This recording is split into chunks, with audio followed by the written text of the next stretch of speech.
टीआरएलएसएस classes में आप लोग का स्वागत है। और इस वीडियो लेक्चर में हम लोग आईआईटी जेई 2019 में जो क्वेश्चंस आया हुआ है जेई मेन में, उसके क्वेश्चंस के सॉल्यूशंस को सिंपल वे में समझेंगे, जो कि काफ़ी इम्पोर्टेंट होगा quick revision point of view से, क्योंकि सामने एग्ज़ाम्स है जेई मेन का।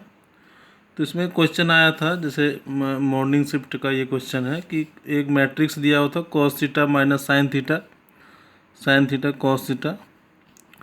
तो इसमें हम लोग को फाइंड आउट करना था a⁻−50 का value when theta equal to π/12 है, उस समय हमको मान निकालना था। और ये 4 ऑप्शंस थे। तो किस तरीके से a⁻−50 को हम लोग फाइंड आउट करेंगे सिंपल वे में, हम लोग वो समझते हैं। तो जैसे a⁻−50 को हम लोग ऐसे लिख सकते हैं a⁻−1⁻50। मतलब हम लोग ए जो मैट्रिक्स गिवन है उसका इन्वर्स अगर निकाल लें और उसके बाद उसको 50 टाइम्स मल्टीप्लाई कर दे, तो फिर जो निकल के आएगा वो a⁻−50 निकल जाएगा। ठीक है। तो सबसे पहला हम लोग का जो है वो है कि हम लोग को इस गिवन मैट्रिक्स का इन्वर्स मैट्रिक्स निकालना है। तो शॉर्टकट जो ट्रिक्स होता है मैट्रिक्स 2×2 का निकालने का, वो क्या होता है कि हम लोग फर्स्ट डायगोनल के एलिमेंट को इंटरचेंज करते हैं और सेकेंड डायगोनल, जैसे ये डायगोनल है, इसमें जो भी एलिमेंट है उसमें सामने वाला का साइन चेंज कर देते हैं और divided by determinant of this. तो इस शॉर्टकट मेथड से हम लोग देख सकते हैं कि एडजॉइंट निकाल लिए, डिटर्मिनेंट निकाल लिए, तो फाइनली हमारा ये ए इन्वर्स फाइंड आउट हो गया। ठीक है। अब ए इन्वर्स जो मैट्रिक्स आया, मतलब ये एक मैट्रिक्स आ गया जिसको हमको 50 टाइम्स मल्टीप्लाई करना है।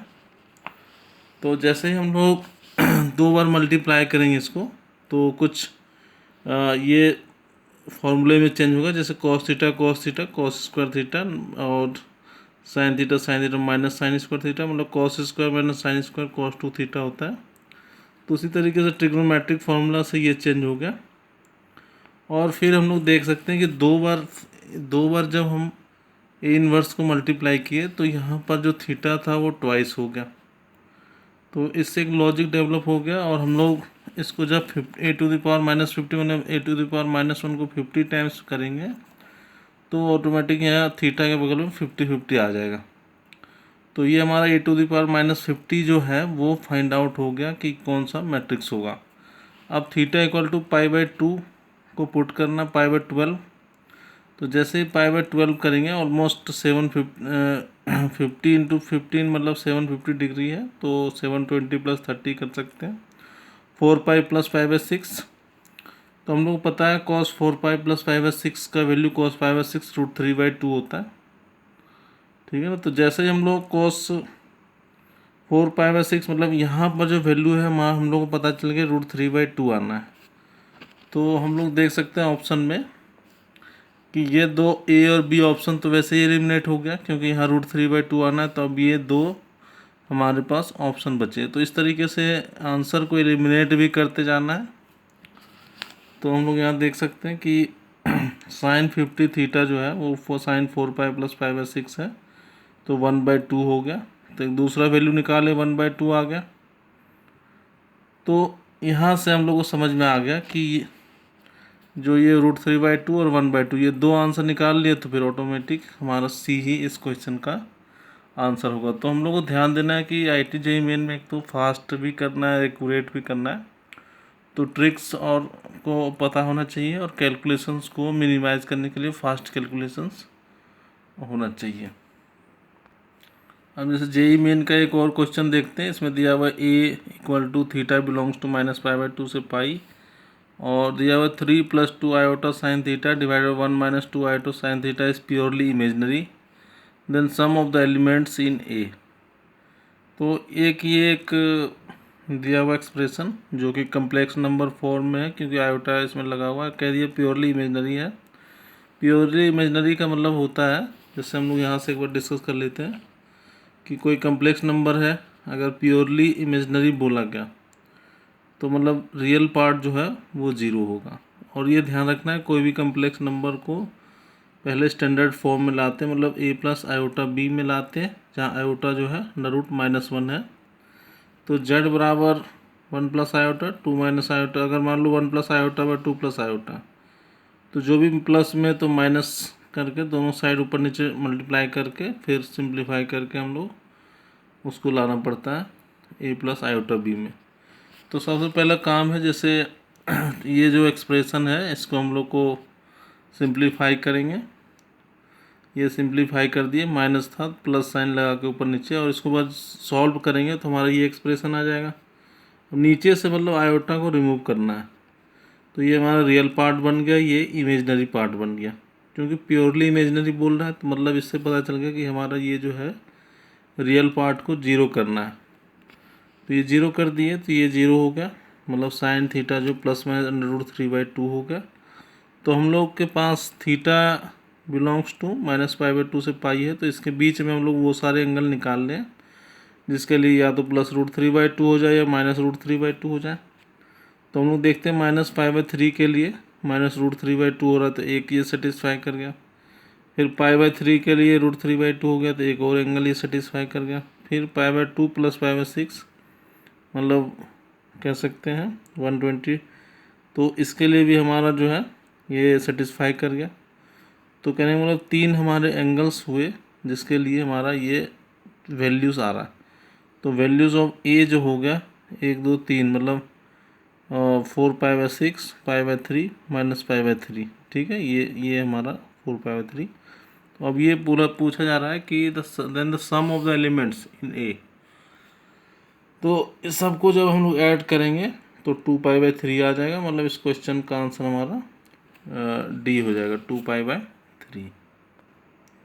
अब एक और क्वेश्चन आया हुआ है IIT JEE 2019 में, जिसमें दिया हुआ है कि 4x ≠ = n π+1, n belongs to natural number, the set of natural number, the integral. ये इंटीग्रेशन करना है, ये क्वेश्चन है। तो हम लोग क्या करेंगे, वहाँ दिया where C is the constant of integration. तो ये x² -1 को t मान लेते हैं। तो अगर sin 2t है तो 2 sin t × cos t हो जाएगा।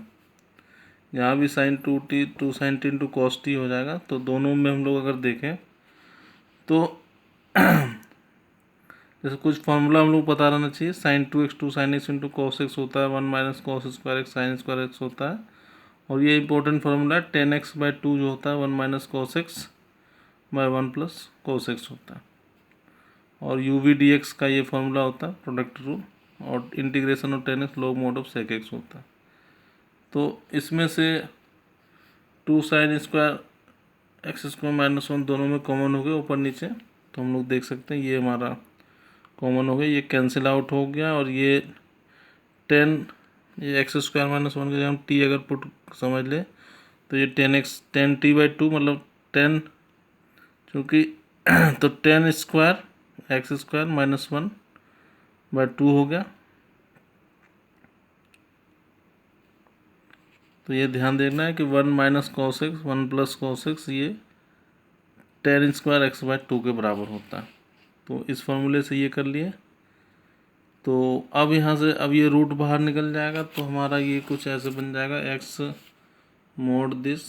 अब यहाँ से हम लोग क्या करेंगे, x² -1/2 को t पुट कर देंगे तो x dx = dt हो जाएगा। तो I = 10t dt, तो जो कि log sec t हो जाएगा। तो यहाँ से हमारा जब t का वैल्यू पुट करेंगे x², तो ये log mod sec x² -1/2 + c हो गया। तो हम लोग देख सकते हैं c इस क्वेश्चन का करेक्ट आंसर होगा। अब देख सकते हैं ये क्वेश्चन है cos 1 2/3x + cos 1 3/4x = π/2, then x का मान निकालना है। x का मान क्या होगा तो काफ़ी सिंपल क्वेश्चन है। cos 1 x + cos 1 y जो होता है cos 1 xy -√1 - x², और साइन थीटा है तो थीटा साइन, तो ये फार्मूला हम लोग को याद करना है। तो इसको जब हम लोग फार्मूले में लगा दिए तो इस तरीके से, तो x की जगह में हमारा क्या है 2/3x और y की जगह में 3/4x है। तो जब इसको सिंप्लीफाई करेंगे और ये cos 1 इधर चला जाएगा cos π/2 तो 0 हो जाएगा। तो जब इसको हम लोग सिंप्लीफाई करेंगे 1/2x², तो दोनों साइड स्क्वायर कर दिए तो ये रूट हट जाएगा, और फिर जब सिंप्लीफाई करेंगे तो हमारा ये एक्सप्रेशन आएगा। उसके बाद एक्स स्क्वायर को जेड पुट करेंगे, और जब सिंप्लीफाई करेंगे तो जेड इक्वल टू 144/144 आएगा, और इस तरीके से x का मान जो है √145/12 जो है इस क्वेश्चन का आंसर होगा।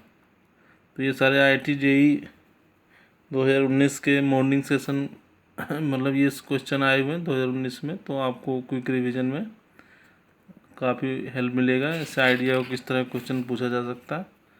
तो और वीडियो लेक्चर आप लोग के लिए अपलोड करेंगे, जिससे आप लोग को IIT JEE मेन एग्जामिनेशंस के क्विक रिवीजन में हेल्प मिल सके। Thank you.